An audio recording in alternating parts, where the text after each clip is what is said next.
Boa noite, meu nome é Felipe. Vamos para mais uma live de leitura bíblica, mas antes vamos começar com a nossa oração. Senhor Jesus, que o Senhor esteja presente do começo ao fim dessa leitura. Que o Senhor traga para essa live todas as pessoas que precisam ouvir a sua palavra, que se encontra no Provérbio 18. Se for necessário que o Senhor coloque em minha boca qualquer palavra para a explicação dessa passagem. Por isso, já te agradeço por estar conosco nessa noite, durante essa leitura, Senhor. Vamos lá, a leitura de hoje é Provérbios 18, mas antes eu vou ler a introdução da Bíblia Spurgeon do livro de Provérbios. Circunstância da escrita. O livro de Provérbios tem um título inesperado. Provérbios de Salomão, filho de Davi, capítulo 1, versículo 1. Salomão também é mencionado como poeta no capítulo 10, versículo 1 e 25, versículo 1. Nos capítulos 22, 17, 24 e 23, os provérbios contidos na seção após esses versículos são chamados de palavras do sábio. Finalmente, os capítulos 30, versículo 1 e 31, versículo 1, mencionam Agur e Lemuel como os poetas dos provérbios. Não sabemos nada, entretanto, sobre a sua identidade. Então, o Provérbios 31, o famoso Provérbios que muitas mulheres conhecem e devem se inspirar, não foi escrito por Salomão, mas sim por Lemuel. E quem foi Agur e Lemuel, nós não sabemos. Pode ser gente da corte de Salomão, pode ser pessoas sábios dos judeus, nós não sabemos, infelizmente. Assim como Davi foi o maior poeta dos Salmos, Salomão foi o maior poeta dos Provérbios. 1 Reis 4, 29 ao 34 declara: E Deus deu a Salomão sabedoria e muitíssimo entendimento e grandeza de coração, como a areia que está à beira do mar. E sabedoria de Salomão sobressaía a sabedoria de todos os filhos da região oriental e toda a sabedoria do Egito, porque ele era mais sábio que todos os homens, mais do que Eta, o Esaria, e do que Reman, e Calco, e Darda, os filhos de Maú. E sua fama estava em todas as nações ao redor. E ele falou 3.000 provérbios, e seus cânticos foram 1.005. Ele falou das árvores, desde o cedro até no Líbano, até o isopo que brotava da muralha. Ele falou também dos animais e das aves, e dos répteis e dos peixes. Ali vinham de todos os povos para ouvir da sabedoria de Salomão. De todos os reis da terra, os que mais ouviam acerca de sua sabedoria. Apenas cerca de 1.000 dos provérbios de Salomão são coletados no livro de Provérbios e foram mantidos por inspiração e preservação divina. Os homens do rei Ezequias coletaram alguns dos provérbios de Salomão apenas 200 anos depois. Compare com compare com Provérbios 25:1. Também Salomão provavelmente não completou todos os provérbios, mas assumiu os provérbios já conhecidos pelos sábios. Compare o capítulo 22:17 com o 24:23. Os mesmos implica para o substituto em Provérbios 30 e 31, onde aparece o nome de Agur e Lemuel. Portanto, é mais provável que Salomão tenha coletado as palavras desses homens do que apenas acrescentado mais tarde. Salomão reinou por volta do ano 970 ao 931 a.C. E Ezequias, em cuja época muitas coisas antigas foram honradas, por volta de 716 a 687 a.C. Isso corrige o início e o fim da origem do livro. Contribuições para a Bíblia. Máximas ou aforismos desempenham um papel importante na antiguidade. Essa é ainda um caso no Oriente, numa época que nem todos sabiam ler ou escrever. O aprendizado do conhecimento de provérbios era uma forma especial de instrução que encontramos certa semelhança entre Provérbios 22, 17 ao 22, do versículo 17 ao 29, e do capítulo 23, do versículo 1 ao 11. E o livro egípcio de conhecimento de Amenó. Essa descoberta, por um lado, confirma a difusão e a popularidade dos provérbios coletados no Oriente. Ao mesmo tempo, uma enorme diferença vem à tona. A máxima mundana e pagã é uma mistura da filosofia moral e pensamento por acesso do livro dos provérbios de Salomão nas sagradas escrituras.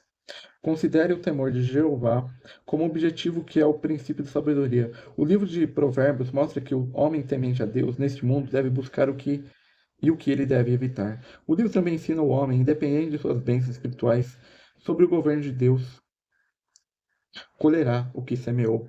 Ele contém os conselhos da sabedoria divina para a vida diária de um homem temente a Deus em todas as suas dificuldades, provações, perigos e alegrias em seu caminho nessa terra. Os provérbios, escritos por Salomão, o rei da paz, também apresentam certos paralelos entre os princípios do reino de Deus, conforme o Senhor os apresenta no chamado Sermão do Monte, em Mateus 5, 6 e 7. A sabedoria divina, tão frequentemente mencionada em Provérbios, e que no capítulo 8 e 9 até fala do leitor de maneira personificada, enquanto sua expressão perfeita no Novo Testamento, na pessoa de Cristo, o Filho de Deus, 1 Coríntios 1:30. Estrutura. O temor do Senhor. O temor do Senhor é a palavra-chave desse livro. O temor do Senhor é o princípio do conhecimento, capítulo 1, versículo 7. E da sabedoria, capítulo 9, 10 e 15, 33.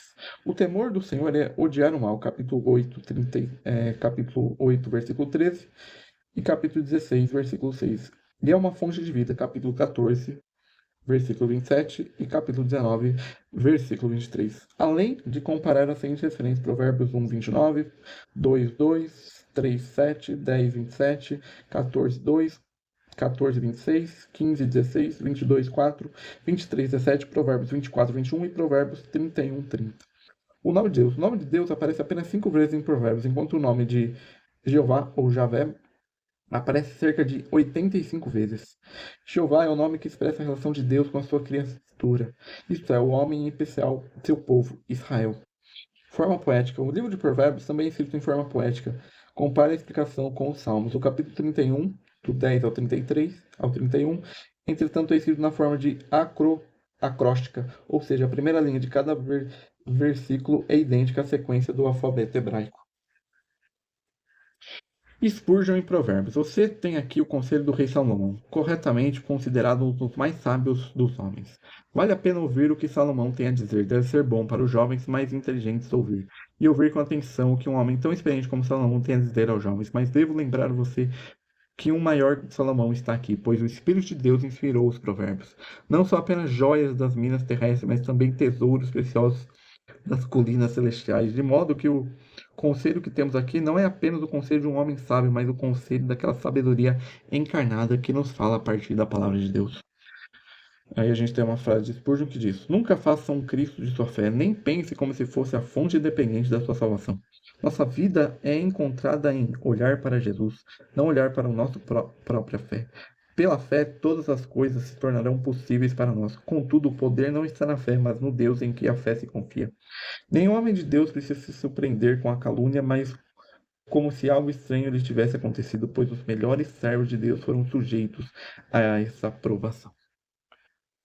Essa é a introdução da Bíblia Spurgeon do livro de Provérbios. Agora vamos ler na versão da Bíblia King James atualizada.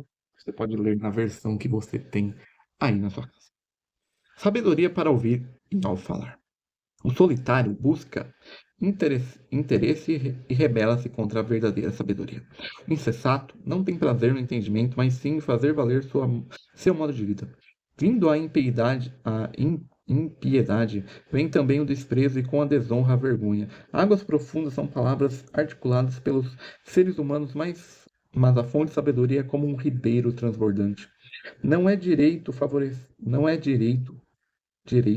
favorecer os ímpios para privar da justiça o justo. As palavras do insensato provocam contentas, a sua língua clama por açoites. A boca do insensato é sua própria desgraça e seus lábios uma verdadeira cilada para sua alma. As palavras do caluniador são como figuras iguarias, descem até o íntimo do ser humano. Quem é negligente no seu trabalho é irmão do destruidor. O nome do Senhor é torre forte, sobre qual o justo busca refúgio e permanece seguro. Os bens dos aventureiros continuam em sua cidade fortalecida, a elas imaginam que ela seja inexpulável. Pouco antes de sua queda, o coração do homem se enche de arrogância. A umidade, contudo, antecede a honra. Quem responde antes de ouvir comete grande tolice e passa vergonha. A alma bem disposta sustém o ser humano durante sua doença, mas o espírito deprimido, quem o pode suportar? O coração do que possui discernimento adquiriu conhecimento e ouviu dos sábios e anseia por mais entendimento. Um bom homem presente desobstruiu a passagem para aqueles que o entregam e o conduz à presença das pessoas que decidem. A primeira pessoa que apresentar sua causa sempre parece ter razão, até que a outra pessoa venha à frente e defenda a sua tese. Quando os poderosos se enfrentam no tribunal, lançam as prévias da sorte, indicam uma decisão para as questões. É muito mais difícil reaver a amizade de um irmão ofendido que conquistar uma cidade fortificada, e as discussões são como grandes portas trancadas de um castelo. Do fruto da boca, o coração se farta, a língua faz todo o corpo responsável pelas consequências de suas palavras. A língua tem poder sobre a vida e sobre a morte, os quais usam habilitamente serão recompensados. Quem encontra uma esposa descobre algo excelente, recebeu uma bênção especial do Senhor. O pobre se expressa com súplicas, mas o rico avarento responde com arrogância. Cuidado, as muitas amizades podem levar à ruína, mas existe um amigo mais chegado que um irmão. Então, esse é o Salmo 18, é um salmo muito conhecido, é o salmo que deu origem à música que Lutero escreveu, que é o Castelo Forte, que é o versículo 10. É muito conhecido também o versículo 22, que é o sobre a esposa ser uma bênção para o marido. Então, escolha bem a pessoa com quem você vai casar, com quem você sendo homem ou você sendo mulher. Seja uma bênção para o seu marido, seja um bom marido para a sua esposa. E aqui existem amigos mais chegados que irmãos, então não fique preso à sua família, a muitos amigos, tenha alguém que você confie de fato. Então essa é a leitura de hoje, tenha um bom início de semana, nós voltamos amanhã com mais uma leitura bíblica.